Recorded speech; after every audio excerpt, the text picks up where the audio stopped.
Masked Singer est déjà de retour sur TF1.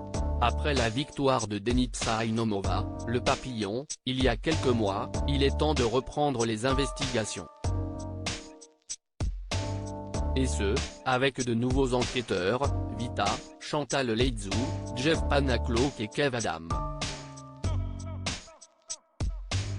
Et CST allait très vite ce 23 août pour la première émission de cette saison 4 puisque le bébé a été démasqué.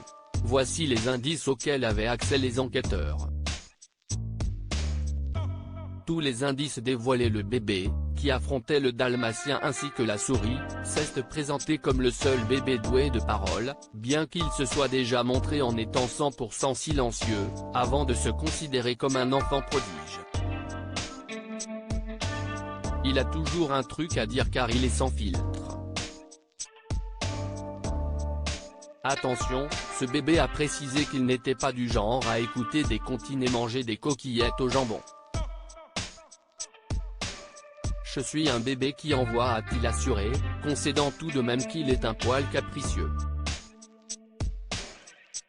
L'expression sale gosse, ça lui parle. Je traîne souvent avec des énergumènes de ce genre. À noter qu'il porte une couche de couleur bleue et qu'il aurait pour point commun avec le dalmatien d'avoir remporté un Molière. 2 objets sortant de son casier ont été dévoilés, un sac d'orange ainsi qu'une serviette.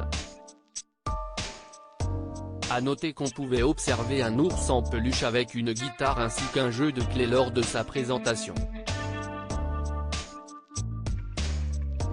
Avis des enquêteurs, autant dire qu'ils étaient tous à côté de la plaque. Ils ont tous imaginé un homme, avant de penser à un sportif sur la fin. Kev Adams avait ciblé Régis Laspalès, Olivier Mine et Laurent Baffy comme première impression avant de donner le nom de Joey Starr à Camille Combal. Chantal Leydzou quant à elle pensait à Adrien Gallo des Bébés Brunes avant d'annoncer Laurent Baffy.